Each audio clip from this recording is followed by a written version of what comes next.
Le monde devient un flot de douleur et de poussière. Est-ce la fin? Ou peut-être qu'au cœur de la brutalité romaine, il existait un espoir, un système défiant la mort elle-même. Aujourd'hui, nous allons déterrer l'un des secrets les plus surprenants de l'Empire romain. Un aspect méconnu, qui a non seulement changé la manière dont ils combattaient, mais aussi comment ils survivaient. Leur médecine militaire. Oubliez l'image du gladiateur mourant sans aide. Les Romains n'ont pas seulement conquis des empires, ils ont aussi été des pionniers dans le sauvetage de vie. Des secouristes sur le champ de bataille, aux premiers hôpitaux militaires de l'histoire, les Romains ont prouvé que prendre soin de leurs soldats n'était pas un luxe, mais une stratégie vitale pour la survie de leur empire. Nous vous montrerons comment prendre soin d'un légionnaire blessé n'a pas seulement fait la différence dans la guerre, mais a défini la grandeur de l'empire. Êtes-vous prêts à découvrir comment les Romains défient la mort? Une fois la bataille terminée, la priorité numéro 1 n'était pas seulement la victoire, mais sauver les hommes qui s'étaient battus pour l'obtenir. Sur le champ de bataille, il n'y avait pas de place pour le chaos incontrôlé. Le destin des légionnaires blessés se jouait dès les premiers moments, et Rome ne laissait rien au hasard. La médecine romaine n'était pas un luxe, c'était une stratégie. Les capsari, les secouristes de l'armée romaine, étaient les premiers à arriver sur le champ de bataille. Leur tâche principale, arrêter les hémorragies avec des bandages de lin, du vinaigre, et stabiliser les blessés pour leur transport. Ces premiers secours étaient vitaux, car sans eux, le destin d'un soldat pouvait être scellé avant même d'arriver au camp. Les capsari n'étaient pas seulement des premiers secours, ils étaient la ligne entre la vie et la mort pour les légionnaires.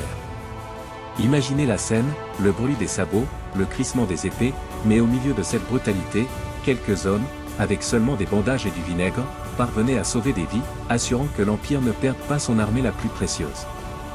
La douleur, la saleté et le risque d'infection étaient toujours présents sur le champ de bataille romain. Mais malgré les limitations, les médecins romains n'étaient pas de simples guérisseurs. Ce étaient des professionnels formés, souvent grecs, qui appliquaient des techniques avancées pour traiter les blessés. Le nettoyage des blessures était crucial. Bien qu'ils ne connaissaient pas la théorie des germes, les Romains utilisaient de l'eau, du vinaigre, et même du vin, qui agissaient comme des antiseptiques. Si les blessures étaient graves, ils n'hésitaient pas à coudre les plaies avec du fil de lin ou même des intestins d'animaux. Pour arrêter les saignements, en plus de la pression et des bandages, les médecins romains pratiquaient la ligature des vaisseaux sanguins. Dans certains cas, ils recouraient à la cautérisation avec des fers chauffés. C'était douloureux, mais efficace. Mais la chirurgie ne s'arrêtait pas là.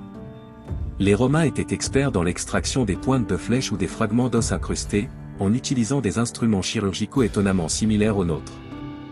Les fractures étaient immobilisées avec des attelles, toujours dans le but de favoriser la récupération la plus complète possible. Mais le véritable saut qualitatif dans les soins des soldats romains est arrivé avec la création des Valtudinaria, les premiers hôpitaux militaires permanents et structurés du monde. Contrairement aux tentes improvisées, les Valtudinaria étaient des installations bien organisées, situées dans les grands camps légionnaires et les villes. Conçus de manière modulaire, ils disposaient de chambres individuelles pour les patients, permettant un meilleur contrôle des infections et une prise en charge plus personnalisée. Ces hôpitaux pouvaient accueillir un pourcentage significatif d'une légion, et ils disposaient de tout le nécessaire pour offrir des soins complets. Des cuisines et dispensaires aux latrines et chambres pour le personnel médical. Ici travaillaient les milites médici, les médecins militaires, qui, avec le personnel infirmier, ne se contentaient pas de traiter les blessures de guerre, mais soignaient également les maladies courantes, les accidents et même les épidémies. Les Valtudinaria ont été une amélioration radicale des taux de survie des soldats romains, un témoignage de la valeur que l'Empire accordait à sa force militaire. Mais Rome ne se contentait pas de prendre soin de ses soldats sur le champ de bataille. Une fois le combat terminé, l'Empire veillait à ce que ses vétérans reçoivent les soins qu'ils méritaient. Si un légionnaire était gravement blessé mais parvenait à survivre, il recevait un misikosaria, une décharge médicale qui lui accordait des avantages spéciaux. Ces avantages comprenaient des exonérations fiscales, des exemptions de certains devoirs civiques et même des terres. Tout cela garantissait que le vétéran puisse vivre dignement après des années de service.